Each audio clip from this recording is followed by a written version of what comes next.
ఇప్పుడే జీ5 app download చేయండి. చూడండి మీ ఫేవరెట్ టీవీ షోస్ ఎప్పుడైనా ఎక్కడైనా. మిథున నాకు దక్కాలంటే రామ్ గాడు బ్రతికుండకూడదు. రేపు హోలీ పండగలో అందరూ హడావిడిగా రంగులు కొట్టుకుంటూ ఉంటారు. ఆ రంగుల్లో ఎవడేం చేస్తున్నాడో ఎవ్వడికీ తెలీదు.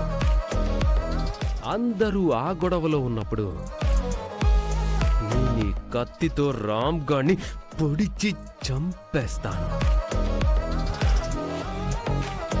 నా మీద ఎవ్వరికీ అనుమానం రాకుండా చూసుకుంటాను. రామ్గాడు చేస్తే నాకు అడ్డుండదు, ఇంట్లో తిరుగుండదు. ఏదో ఒకరోజు నేను మహాలక్ష్మి కొడుకునని అందరికీ తెలుస్తుంది. ఆ రోజు ఈ ఇంటికి, ఈ ఆస్తి అంతటికి నేనే ఏకైక వారసుండవుతాను. నేనే ఏకైక వారసుండే. రే రామ్, నువ్వు మిథున విషయంలో నాకు అడ్డుగా ఉన్నావు. రేపు నీ చావు నా చేతుల్లోనే ఉంది.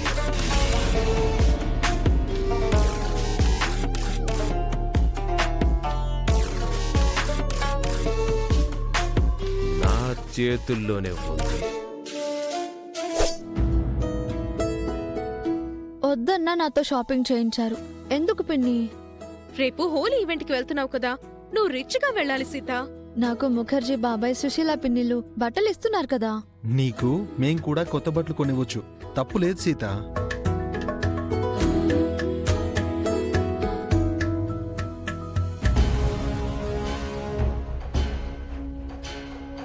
పిన్ని, రామం వచ్చాడు. నన్ను మిథున గట్టప్లో మీతో చూస్తే మామకి డౌట్ వస్తుంది.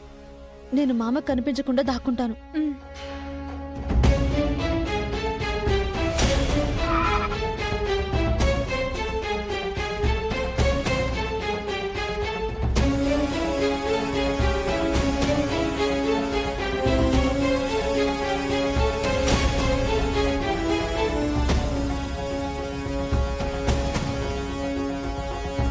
హాయ్ కిరణ్ గారు. హలో అత్తయ్య. హాయ్. ఎలా ఉన్నారు? మేం బావున్నాం రామ్, నువ్వెలా ఉన్నావు? ఫైన్ అత్తయ్య. షాపింగ్ వచ్చారా? అవును రామ్, రేపు హోలీ పండగ కదా, అందుకని షాపింగ్కి వచ్చాం. నువ్వు కూడా పండగ షాపింగ్కి వచ్చావా రామ్? ఎవరెవరికి బట్టలు కొంటున్నావు? సీతకు కూడా కొంటున్నావా? లాస్ట్ ఇయర్ నీతో కలిసి హ్యాపీగా హోలీ చేసుకున్నా అని సీత చెప్పింది. ఈ ఇయర్ నువ్వు సీత దూరంగా ఉన్నారు. సీత గురించి ఏమైనా ఆలోచించావా రామ్? మీరిద్దరూ ఎక్కువ రోజులు దూరంగా ఉండడం మంచిది కాదు. అవును రామ్, సీత చాలా మంచిది. భార్యాభర్తలన్నాక అప్పుడప్పుడు గొడవలు వస్తూ ఉంటాయి, కానీ వీలైనంత త్వరగా కలిసిపోవాలి. విడివిడిగా ఉండడం మీ ఇద్దరికీ మంచిది కాదు. మేము విడిపోయి దూరంగా ఉండడానికి మా మధ్య జరిగింది చిన్న గొడవ కాదు. మా పిన్ని విషయంలో సీత చాలా పెద్ద తప్పు చేసింది. ఆ తప్పుని నేను క్షమించలేను. సీత అలాంటి తప్పు చేసిందంటే నువ్వు ఎలా నమ్ముతున్నావు రామ్? తప్పు చేయనప్పుడు సీత నిర్దోషి అని నిరూపించుకోవాలి కదా అత్తయ్య. సీత ఆపరణలోనే ఉంది రామ్. త్వరలోనే కడిగిన ముత్యంలా నీ ముందుంటుంది. ఎప్పుడు మహాలక్ష్మి గురించే కాదు రామ్, అప్పుడప్పుడు సీత గురించి, మిగతా వాళ్ల గురించి కూడా కాస్త ఆలోచించు. నేను అందరి గురించి ఆలోచిస్తాను అత్తయ్య. అందుకే రేపు హోలీ పండుగలో అర్చన పిన్నికి నా షేర్స్లో సగం ఇస్తున్నాను.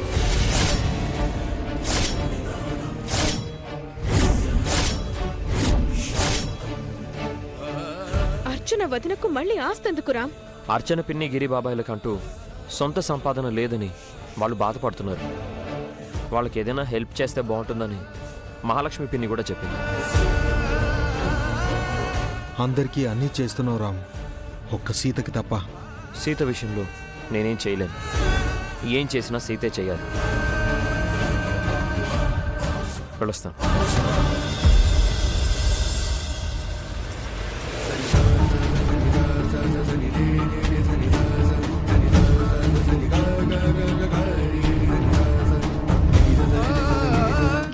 రామ్ మహాలక్ష్మి మాటే వింటున్నాడు సీత. అసలు నీ గురించి ఆలోచించట్లేదు. మామను మహాలక్ష్మి అత్తయ్య అలా చేతులు కట్టేసింది పిన్ని. మామ చెప్పాడు కదా, ఏం చేసినా నేనే చేయాలి అని. నేనే చేస్తాను. రేపు అర్చన గారికి రామ్ తన షేర్స్లో షేర్ ఇస్తున్నాడంట సీత. విన్నాను.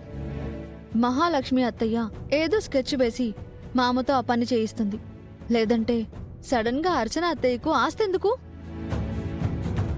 నాకు కూడా అదే డౌట్ వచ్చింది. రామ్ ని అమాయకుణ్ణి చేసి అంతా ఆడుకుంటున్నారు. నేనుండగా వాళ్ళ ఆటలు సాగనిస్తానా పిన్ని?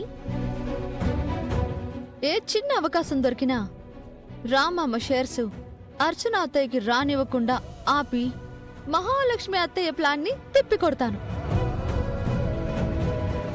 పదండి వెళ్దాం. పద.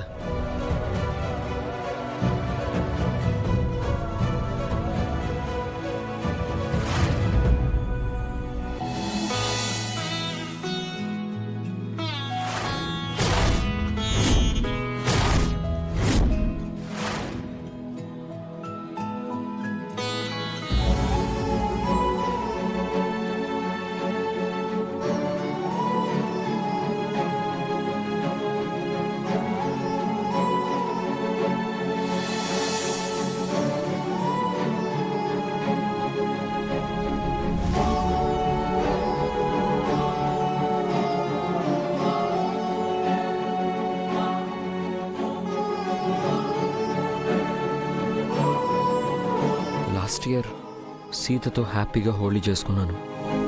ఈ హోళీలో సీత నా పక్కన లేదు.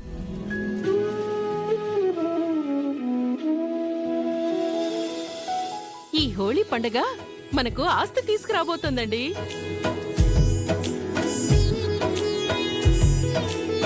పండగ సెలబ్రేషన్స్ అవగానే రామ్ మన పేరుతో షేర్స్ రాస్తానని చెప్పాడు కదా. కిందటి సంవత్సరం లాగే ఈ సంవత్సరం కూడా హోలీ వేడుకలు ఘనంగా ఏర్పాటు చేశారండి. ఈ ఇయర్ హోలీకి ఓ స్పెషాలిటీ ఉందండి. మా ఇంటికి మరో కొత్త కోడలు రాబోతోంది. ఆ కోడలు నాకు కాబోయే భార్య మిథునే కదా. ఏ సాంబా, హోలీలో ఎవ్వరికి తక్కువ కాకుండా చూసుకో. కలర్స్ అన్ని రెడీ సార్. స్నాక్స్ డ్రింక్స్ కూడా రెడీ. వేడుకలు మొదలు పెట్టడమే ఆలస్యం. ఓహో, సూపర్.